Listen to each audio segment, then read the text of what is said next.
Good morning students. जैसा कि हमने कल लेसन नंबर 4 पढ़ा था नरेंद्र के जीवन में से। नरेंद्र किसको कहा था? नरेंद्र जो थे वो स्वामी विवेकानंद जी का बचपन का नाम था। हमने पढ़ा कि नरेंद्र जी के जो पिता थे वो वकील थे और माता जो थी वो उन्हें धार्मिक कहानियां सुनाया करती, यानी हाउसवाइफ थी और वो इन्हें धार्मिक कहानियां सुनाती थी। और फिर जब 10वीं में जब वो 10वीं में थे तो सबसे होनहार छात्र थे और एक वही थे पूरे स्कूल में जिसने कि प्रथम श्रेणी में अर्थात कि फर्स्ट डिवीजन में उन्होंने जो 10वीं क्लास थी वो पास की। फिर उन्होंने जो था उन्होंने हमें बताया कि एकाग्रता और जो अभ्यास, यानी अभ्यास मतलब हम प्रैक्टिस, निरंतर प्रैक्टिस करके और एकाग्रता कंसंट्रेशन के साथ अगर हम कोई काम करते हैं तो वो हमेशा हमें सफलता मिलती है। और जब वो 24 वर्ष के थे तो उन्होंने संन्यास ले लिया और 30 वर्ष की आयु में शिकागो में एक जो आयोजन किया गया था विश्व धर्म संसद का, तो उसमें उन्होंने शून्य पर बोल शून्य यानी जीरो के बारे में लोगों को बताकर, भाषण देकर और इतना व्याख्या करके जीरो की लोगों को आश्चर्यचकित कर दिया। तो इस पाठ से हमने सीखा कि हमें निरंतर अभ्यास करना, मतलब परफेक्ट ही अगर हमें परफेक्ट होना है किसी काम में तो हमें प्रैक्टिस करनी पड़ेगी। आज हम उसके प्रश्न उत्तर करेंगे। नरेंद्र के पिता कौन थे? उनके पिता का नाम था विश्वनाथ दत्त, जो कि कलकत्ता में वकील थे। नरेंद्र को अपने माता पिता से विरासत में क्या मिला था? नरेंद्र को अपने माता पिता से विरासत, माता से तो माता उन्हें धार्मिक कहानियां सुनाती थी तो धर्म का ज्ञान उनको विरासत में माता जी से मिला और पिताजी से बुद्धिमान, क्योंकि उनके पिताजी एक वकील थे, बहुत ही होनहार थे, तो उन्हीं से ये होनहारपन और जो कुशाग्र बुद्धि थी वो उन्हें अपने पिताजी से विरासत में मिली थी। नरेंद्र स्वयं बेंच पर क्यों खड़े हो गए? क्योंकि हमने जब लेसन में पढ़ा था कि जब नरेंद्र जो थे कहानी सुनाने में मगन थे, बच्चे उनकी कहानी सुन रहे थे तो अध्यापक को पाठ पढ़ाते हुए आवाज सुन रही थी, तो आवाज सुनकर उन्होंने पूछा कि कौन बोल रहा है, तो नरेंद्र और उनके साथियों की ओर इशारा किया बाकी सहपाठियों ने, तो इसलिए उन्होंने, जो अध्यापक थे उन्हें नाराजगी हुई कि मैं पढ़ा रहा हूं और वे बच्चे सुन नहीं रहे, कहानी सुन रहे हैं, तो उन्होंने सभी बच्चों को खड़ा कर दिया और कुछ प्रश्न पूछे।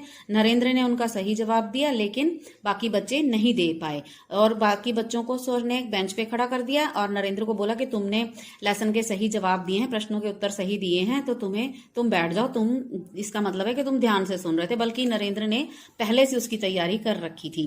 तो जब उन्होंने देखा कि मेरी वजह से ये मेरे साथी जो है वो खड़े, तो वो स्वयं खड़े हो गए और उन्होंने अध्यापक को बताया कि दरअसल इन्हें कहानी मैं सुना रहा था, ये मेरी वजह से ही बेंच पर खड़े हैं, तो वे भी बेंच पर खड़े हो गए।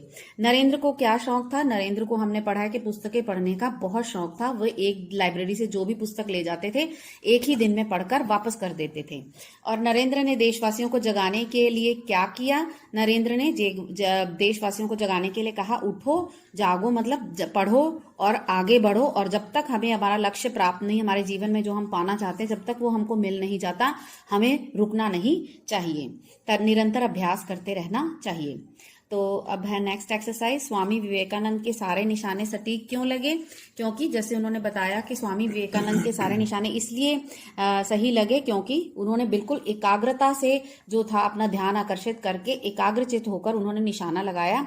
तो हम भी जब कोई भी काम कंसंट्रेट करके अभ्यास करके करते हैं तो हम भी बिल्कुल सही काम होता है। शिक्षक ने सभी छात्रों को क्षमा क्यों कर दिया? क्योंकि स्वामी विवेकानंद जो थे बचपन में उनको कहानी सुनाने का बहुत शौक था, वे अपने साथियों को कहानी सुना रहे थे, तो वे अपने साथियों को कहानी सुना रहे थे, तो साथी भी जी थे कहानी सुनने में मगन थे, और जब अध्यापक पढ़ाने आए तो उनको पता ही नहीं चला, वो नरेंद्र की कहानी ही सुनते रहे। तो जब उन्हें आवाजें सुनाई दी नरेंद्र की तो अध्यापक ने उनको खड़ा कर दिया छात्रों को और प्रश्न पूछे, लेकिन छात्रों ने प्रश्न के उत्तर नहीं दिए, सिर्फ नरेंद्र ने, क्योंकि नरेंद्र ने पहले से ही वे लेसन पढ़ रखा था, उसने तैयारी की हुई थी, तो उसने सभी प्रश्नों के उत्तर सही दे दिए, बाकी छात्र नहीं दे पाए, तो उन्होंने छात्रों को खड़ा कर दिया। लेकिन नरेंद्र ने सच्चाई बता दी कि मेरी वजह से ये छात्र खड़े हैं, मैं ही उन्हें कहानी सुना रहा था, मेरी वजह से ही डिस्टरबेंस हो रही थी। तो शिक्षक उनकी इस बात से इतना प्रभावित हुए कि उन्होंने बाकी छात्रों को भी क्षमा कर दिया। पुस्तकालय के अधिकारी को नरेंद्र के प्रतिदिन एक पुस्तक ले जाने पर क्यों संदेह था?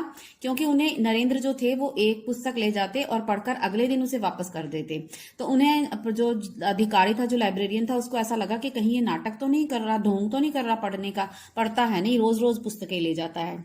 तो लेकिन उन्होंने फिर नरेंद्र ने कहा कि नहीं, मैं एकाग्रचित होकर पुस्तकें पढ़ता हूं और इसीलिए मुझे आप इनमें से कोई भी प्रश्न पूछ सकते हैं। जब उन्होंने प्रश्न पूछे तो नरेंद्र ने बिल्कुल सही उत्तर दिए। इससे पता लगता है कि वे पुस्तकालय से जो पुस्तकें ले जाते थे वो एक ही दिन में पढ़कर वापस कर देते थे। एक दिन में ही पूरी पुस्तक को कैसे पढ़ा जा सकता है? तो नरेंद्र ने हमें क्या है, इसके लिए हमें सिर्फ अभ्यास मीन्स प्रैक्टिस और एकाग्रचित कंसंट्रेट होकर पढ़ने की जरूरत है। नरेंद्र नाथ ने देश की सेवा कैसे की? उन्होंने 24 वर्ष की आयु में संन्यास लिया और देशवासियों से कहा कि हमें संगठित मीन्स एकजुट होकर और शक्तिशाली तभी बन सकते हैं जब हम एक साथ मिलकर काम करें। और उन्होंने एक संगठित होकर शक्तिशाली बनने का संदेश भारतीयों को दिया। और उन्होंने भारत आकर जो युवक थे, देशवासियों को विशेषकर जो युवक थी, हमारी नौजवान पीढ़ी थी, उनको उन्होंने कहा कि हमें तब तक आगे बढ़ते रहना चाहिए, तब तक अभ्यास करते रहना चाहिए जब तक हम अपने लक्ष्य को प्राप्त नहीं कर सकते। इसके बाद जो थर्ड एक्सरसाइज है हमारी, वो है हमने सही गलत पाठ में पढ़ा है, उसके हिसाब से हमने सही और गलत बताना है। तो नरेंद्र प्रखर बुद्धि के बालक थे, ये तो हमने लेसन में पढ़ा ही है कि वे कुशाग्र बुद्धि के मालिक थे। वे पढ़ाई लिखाई में कक्षा में पीछे थे। ये सेंटेंस जो है वो गलत है। क्यों? क्योंकि वे पढ़ाई लिखाई में इतने सबसे आगे थे और 10वीं की परीक्षा में उन्होंने फर्स्ट डिवीजन हासिल की थी। नरेंद्र का कहानी सुनाने में कोई जवाब नहीं था, ये बात बिल्कुल सही है, क्योंकि हमने देखा ही है, पढ़ा ही है कि वे अपनी कक्षा में सभी साथियों को कहानी सुनाते और सभी बड़े मगन होकर उनकी कहानी सुनते थे। नरेंद्र को किताबें पढ़ने का बहुत शौक था, ये भी सही सेंटेंस है। क्यों? क्योंकि वे किताबें लाइब्रेरी से किताबें ले जाते और एक दिन में पढ़कर वो किताबें वापस कर देते, दूसरे दिन दूसरी किताब ले जाते। नरेंद्र को संगीत की भी रुचि न थी, नहीं, ये गलत है सेंटेंस, क्योंकि हमने पढ़ा उनकी संगीत में भी रुचि थी।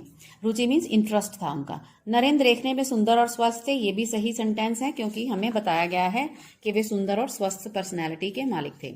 नरेंद्र सच बोलने से डरते थे, ये सेंटेंस, ये जो वाक्य है ये गलत है, क्योंकि हमें बताया गया हमेशा सच बोलते थे।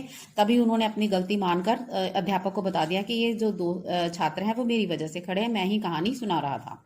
नरेंद्र को अपने देश और देशवासियों से बहुत प्यार था। हमने पढ़ा ही है कि उनको अपने देश के लिए बहुत ही प्यार था और देशवासियों को उन्होंने संगठित और एकजुट होकर रहने के लिए कहा, तभी हम शक्तिशाली बन सकते हैं।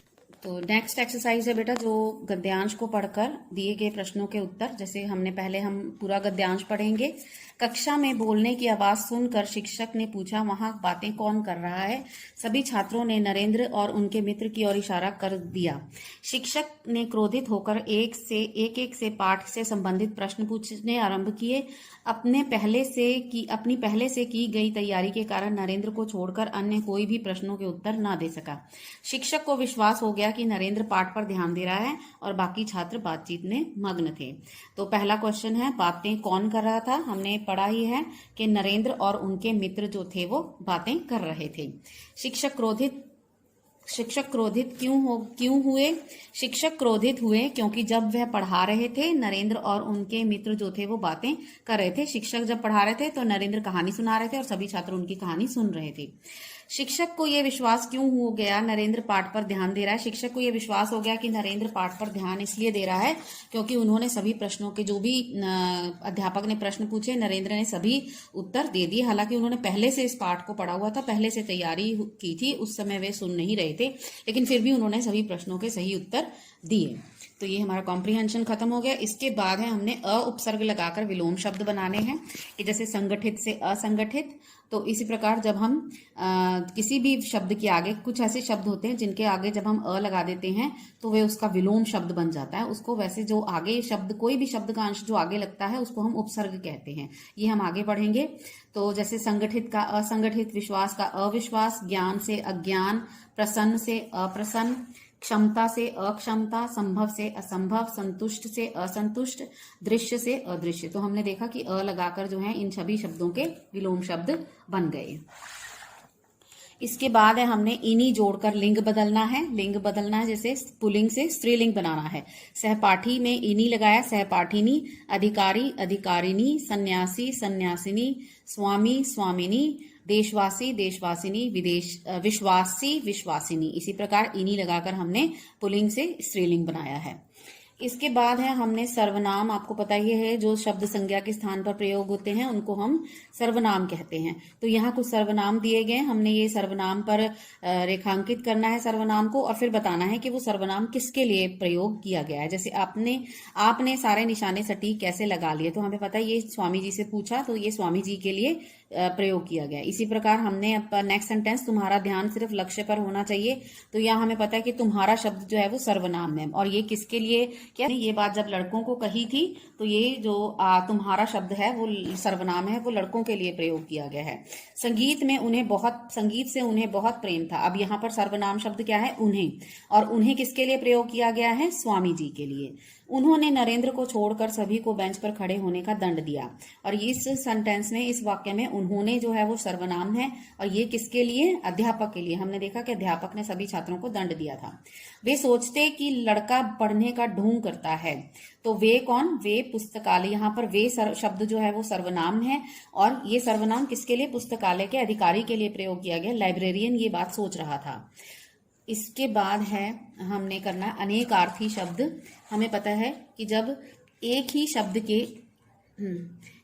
शब्द के अनेक शब्द अर्थ होते हैं, उसको, उन शब्दों को हम अनेकार्थी कहते हैं। जैसे इसमें बताया कि दंड का अर्थ है, एक तो होता है सजा, और दूसरा है दंड एक से अधिक अर्थ है, एक से अधिक अर्थ वाले ऐसे ही शब्दों को अनेकार्थी, और दंड एक तरह का व्यायाम भी है। और इस प्रकार दंड शब्द के दो अर्थ हो गए, तो उसको हम अनेकार्थी शब्द कहते हैं।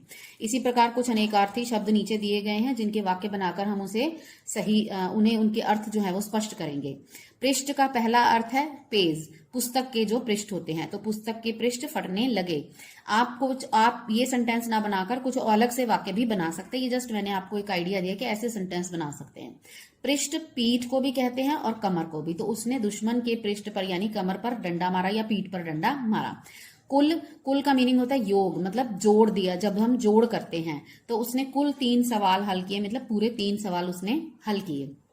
कुल वंश के लिए भी, हमारा जो आगे वंश होता है, पीढ़ी के लिए भी इस्तेमाल होता है। कोई अपने कुल से ऊंचा, मतलब अगर हमारा ऊंचे कुल में जन्म ये हुआ है तो इसका मतलब ये नहीं कि हम उच्च व्यक्ति बन गए। उसके लिए हमें कोशिश करनी पड़ती है, अच्छा काम करना होता है। उत्तर का एक अर्थ होता है जवाब। तो जवाब सही प्रश्नों, उसने सभी प्रश्नों के सही उत्तर दिए।